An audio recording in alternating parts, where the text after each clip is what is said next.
আসসালামু আলাইকুম। আমি শান্ত। আমি আজকে ঢাকা মেডিকেলের নিউরোসার্জন বিভাগে আছি। আহ, আজকে একটা বিষয় নিয়ে আপনাদের সামনে আসছি, সেটা হলো যে, সহযোগিতার বিষয় নিয়ে। এদের ভাই আছে, ভাইয়ের নামটা বলেন। মোহাম্মদ রাজীব। আন্টি আছে, আন্টি আপনার নামটা বলেন। জোরে বলেন, জোরে বলেন। বুঝছি। আচ্ছা, একটু ক্যামেরাটা ঘুরাও। এইখানে যে আপুটা আছে দেখতে পারতেছেন, এই যে আপুর এইখানে হাড়ে একটু সমস্যা হয়েছে, হাড় ভেঙে তেরা হয়ে গেছে আর কি। হ্যাঁ, তো ওনার এই জায়গাটা আর কি পচন ধরছে। হুম। ওই ফ্র্যাকচার হওয়ার কারণে পচন ধরছে, আর পচনের কারণে এখন বর্তমানে এমন অবস্থা হয়েছে, ইনফেকশন হয়ে গেছে। এই কারণে আজকে 15 দিন যাবত ওনারা ঢাকা মেডিকেল আছে। ওনাদের আর্থিক অবস্থা এতটাই খারাপ যে ওনারা এটা বিয়ার করতে পারতেছে না।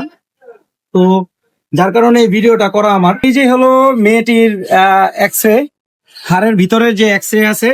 হ্যাঁ, সেই এক্স রেটা এখানে, এই যে ফ্র্যাকচারটা ঠিক এইখানে, এইখানে সমস্যাটা হয়েছে।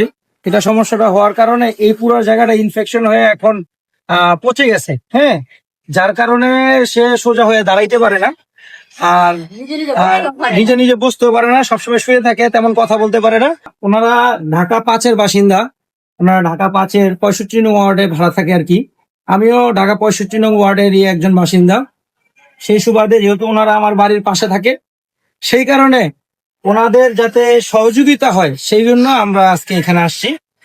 তো ওনার যে সমস্যা, আপুর নাম হলো হাওয়া, একটু দেখাও। ওনার ওনার যে সমস্যা, এই সমস্যাটা আর কি অনেক গুরুতর সমস্যা, যার কারণে আজকে 15 দিন যাবত ঢাকা মেডিকেলে ওনারা এখানে রয়ে গেছে। কিন্তু আর্থিক সচ্ছলতা না থাকার কারণে ওনারা প্রপার ট্রিটমেন্ট করতে পারতেছে না। আমি ঢাকা 5-এর এমপি মহোদয় এবং যারা দায়িত্বশীল নেতাকর্মী আছেন তাদের উদ্দেশ্যে বলতে চাই, আপনারা একটু ওনাদের পাশে দাঁড়ান, সহযোগিতা করেন। আর ভাই, যেহেতু আপনারা আর্থিকভাবে সচ্ছল না, সেহেতু সহযোগিতার প্রয়োজন থাকলে আপনার মোবাইল নাম্বারটা একটু বলেন।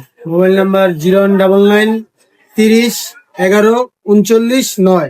এটা কি আপনাদের বিকাশ? হ্যাঁ, এটা বিকাশ নাম্বার। আচ্ছা, এটা আমাদের বিকাশ নাম্বার। যদি কেউ সহযোগিতা করতে চান, সেই ক্ষেত্রে বিকাশ নাম্বারে আপনারা সহযোগিতা করতে পারেন। আর সরাসরি যদি কেউ আসতে চান, সেই ক্ষেত্রে এটা কয়তলা? এটা হলো দোতলা। দোতলা নিউরোসার্জন বিভাগ। এখানে আপনারা এসে সরাসরি দেখতে পারবেন, আর সাথে সাথে কথাও বলতে পারবেন। আর যারা দায়িত্বশীল নেতাকর্মী আছে ঢাকা 5-এর, তারা যদি চিকিৎসার দায়িত্ব নিতে চান, সেই ক্ষেত্রে আপনারা একটু তাদের সাথে যোগাযোগ করবেন। কারণ তারা খুবই অসহায়, আমার পাশের বাড়ির লোকই। হ্যাঁ, সেই সুবাদে আমি এখানে আসছি। আর আমার ভিডিওটা যারা দেখবেন, অবশ্যই ভিডিওটা শেয়ার করে দিবেন, সবার মাঝে পৌঁছে দিবেন, যাতে এই মেয়েটা যাতে বেঁচে যায়। হ্যাঁ, ধন্যবাদ।